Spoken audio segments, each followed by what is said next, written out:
Hello friends, welcome to the tutorial series on network analysis made simple.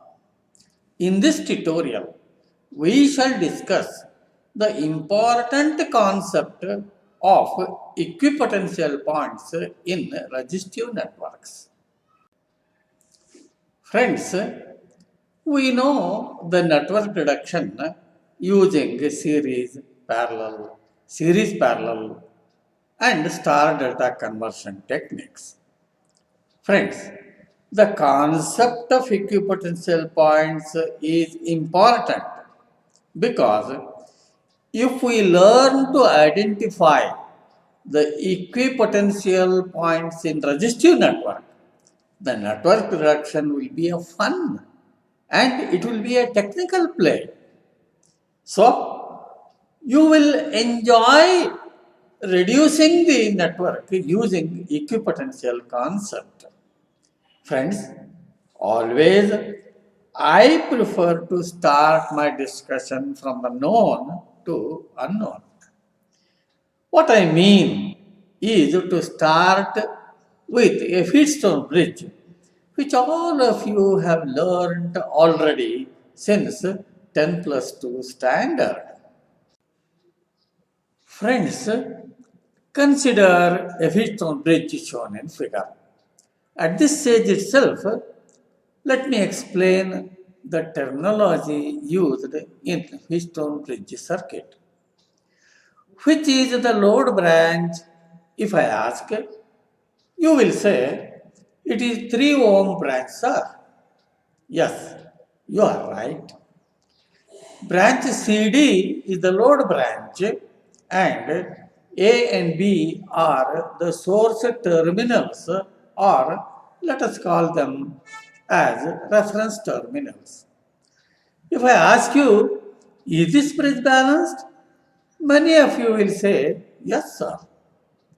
If I ask you, how did you say this?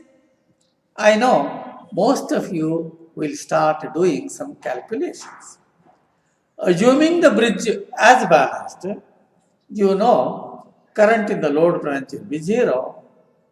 If the bridge is balanced, ICD is equal to 0. Hence, it can be opened as per the open circuit concept that you know. Let us check if the bridge is balanced. Now, you will see in both branches, 1 ohm and 2 ohm are in series.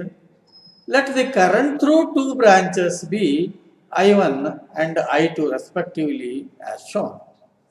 If you calculate I1, you get I1 is equal to 1 ampere and I2 is equal to also 1 ampere.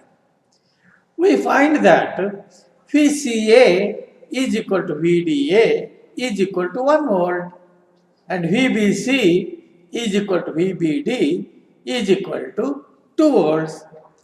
If you write the KVL for the upper or lower loop, for example, let us take for upper loop, we get minus 1 volt minus VCD plus 1 volt is equal to 0, from which we get VCD is equal to 0, hence the bridge is balanced. So, the load branch can be opened as shown. Friends, from this instant onwards, the discussion will be more interesting. So, listen carefully. Let me take the same example to introduce the concept of equipotential points in a resistive network. We saw that the magnitude of potential from C to A is equal to 1 volt and the magnitude of potential from D to A also is equal to 1 volt. So, we can represent these two results as C comma D to A is equal to 1 volt. Similarly, the magnitude of the potential from C to B is equal to 2 volts and the magnitude of the potential from D to B also is equal to 2 volts. So, we can represent these two results as C comma D to B is equal to 2 volts. So, we find that the potential of load points C and D are at the same potential from the source terminal A as well as from the source terminal B. Of course, from the source terminal A, they are at 1 volt. From the source terminal B, they are at 2 volts. But we saw that if we write the KVL either for the upper loop or for the lower loop, we get VCD is equal to 0 in both the loops. Meaning, both load terminals C and D with respect to both source terminals A and B are at equipotential. Such terminals whose potentials are same with respect to source terminals or reference terminals are called as equipotential points. Now friends, you did a couple of calculations to understand the equipotential points. But I am now going to introduce some thumb rules to identify the equipotential points without any calculations, without pen and paper, but only with just keen observations. Again, I suggest you listen carefully. Consider the same network which we have been talking about since beginning. Let's learn to identify the equipotential points to reduce the network and find the equivalent resistance RAB seen from the source terminals. Now, the task is to decide whether points C and D are at the equipotential points or not with respect to two reference terminals A and B, for which I will ask you to just trace the path resistance connected between the load terminals C and D to the source terminals or the supply terminals A and B. So, you see that path resistance from C to A is equal to 1 ohm. Similarly, path resistance from D to A also is equal to 1 ohm. Just that is right. But can you conclude now about the equipotentiality of points C and D? No, friends. You also must check equipotentiality with respect to another reference or supply point B too. Remember this. So, you see that path resistance from C to B is equal to 2 ohm. Similarly, path resistance from D to B also is equal to 2 ohm. Now, you can conclude that C and D are at equipotential points with respect to supply points A and B. Once they are at equipotential, you can straight away open the branch since the current through the branch CD will be 0. If you open, you find RAB is equal to 1.5 ohms. That is very simple. You can calculate. But can you short C and D? Yes, you can short. How? Current through 3 ohm is equal to 0. VCD is equal to 0. Hence, according to short circuit concept, 0 voltage and a finite current implies short circuit. Hence, you also can short C and D and find RAB. You should get the same answer. For example, now if you short, you find 1 ohm resistors are in parallel and their equivalent is 0.5 ohm. Also, you find 2 ohm resistors are in parallel and their equivalent is 1 ohm. Finally, 0.5 ohm and 1 ohm are in series and their equivalent is 1.5 ohm. Hence, RAB is equal to 1.5 ohm. So, you see that equipotential points can either be opened or they can be shorted. You will get the same answer. Friends, I hope that you have clearly understood the process of identifying the equipotential points in a resistive network. Friends, now let me summarize the discussion we had till now. Given the resistive network, identify the reference terminals or the source terminals and the load terminals. Load terminals are the terminals which are to be checked for their equipotentiality with respect to two source terminals. To decide the equipotentiality, trace the path resistance from both load terminals to both source terminals.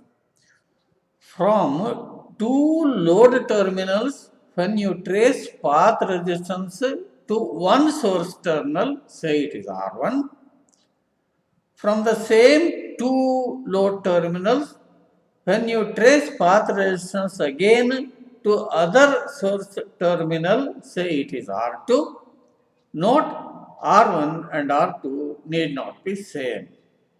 Friends, to emphasize the concept we have learned, let us solve some interesting problems. Friends, to emphasize the concept that we have learned, let us solve question number 1, wherein we are required to find the resistance RAB in the network shown in figure. Observe the network. There are 6 resistors of 10 ohm each and 3 resistors of 20 ohm each connected in different configuration. By looking at the circuit, you will find that number of delta and star connected elements are visible. If you are asked to find RAB using star data conversion, you have no other go. You need not think other options. If not, in such complex networks, you can choose any other process you know.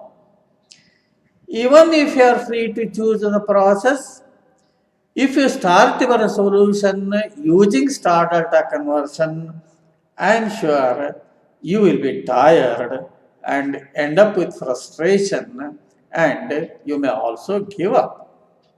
If you want to try, you are welcome. But do not stop till you get the same answer that we are getting now using the concept of equipotentiality. So, let us examine and identify the equipotential points in the given network. The first job we must do is to identify the source terminals and the load terminals. We are required to find the equivalent resistance RAB. So, A and B will be our source terminals or reference terminals. Next, we must choose the load terminals. You find that in this network there are two pair of load terminals and they are C and D and E and F. First, let us check for equipotentiality for C and D load terminals. You know To find the equipotential points, you must trace the path resistance from C to A and from D to A. If path resistances are same, you have completed 50% procedure. So, let us check for C and D terminals. We find that the path resistance from C to A is 20, 10 ohm. Note, it is not to be taken as 30 ohm. Similarly, from D to A also is 20, 10 ohm. Now, because the path resistance of both the load terminals is same, that is 20, 10 ohm with respect to A, can you conclude that C and D are equipotential points? No, friends. You must also check with reference to other source terminal B2. Remember this. So, let us check for C and D terminals with respect to source terminal B. We find that path resistance from C to B is 10 ohm. Similarly, from D to B also it is 10 ohm. So, because the path resistance of both the load terminals is same with respect to A is 20, 10 ohm and with respect to B it is 10 ohm, we can conclude that C and D are equipotential points. But how about load terminal C and F? Path resistance from E to A is 10 ohm. From F to A also it is 10 ohm. Further, from E to B is 20, 10 ohm and from F to B also is 20, 10 ohm. So, E and F also are equipotential points. Hence, both C and D and E and F can be open circuited. By doing so, we find that the resistance from B to A through C is 10 plus 20 plus 10 equal to 40 ohm. Similarly, resistance from B to A through D also is 10 plus 20 plus 10 equal to 40 ohm. The reduced diagram incorporating these details is shown in figure. We find that two 40 ohm resistances are in parallel and their equivalent is 20 ohm, and two 20 ohm resistances are in parallel and hence RAB is equal to 10 ohm. So easy, isn't it? Friends, that is the power of identifying the equipotential points for reducing the network. Friends, next we shall solve question 2. In this question, it is given that all resistors are identical and each resistance is of 300 ohm, and we are required to find the resistance RAB in the network shown. Friends, do not be scared after seeing the network. Within fraction of minutes, you can solve this problem if you know how to identify the equipotential points in the resistive networks. So, you know the source or the reference terminals are A and B because we want to find the resistance RAB. To identify the load terminals, observe the network that there are three Wheatstone bridges. Hence, three horizontal load resistances are there. One between C and D, another between D and E, and the third between E and F. and these are the load points. You also know how to check for the equipotentiality. For example, path resistance between C to A is R ohm and path resistance between D to A also is R ohm. Similarly, path resistance between C to B is R ohm and path resistance between D to B also is R ohm. So, C and D are equipotential points. Next,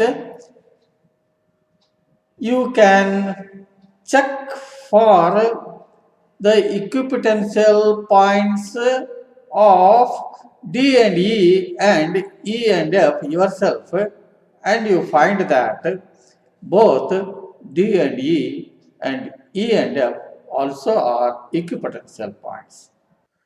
So, all these three horizontal resistors can either be opened or they can be short circuited. Let us decide the short circuit as shown in figure. Now, you find that there are 6 resistors of R ohm each are in parallel and their equivalent is R by 6 ohm.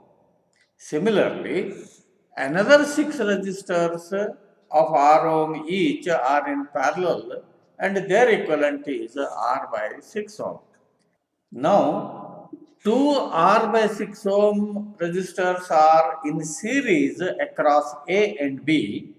Hence, total equivalent resistance RAB is equal to R by 6 plus R by 6 equal to R by 3 ohm. It is given that the value of all resistors each are of 300 ohm. So, RAB is equal to 300 divided by 3 equal to 100 ohm. Very easy, isn't it? Friends, I am sure you have clearly understood the concept of identifying the equipotential points in the resistive networks. Hope this tutorial has kindled some of your thoughts and I hope you have enjoyed the presentation. In this tutorial, we have solved only 2 problems. In subsequent tutorials, we shall meet and solve some more interesting problems. Thank you for watching.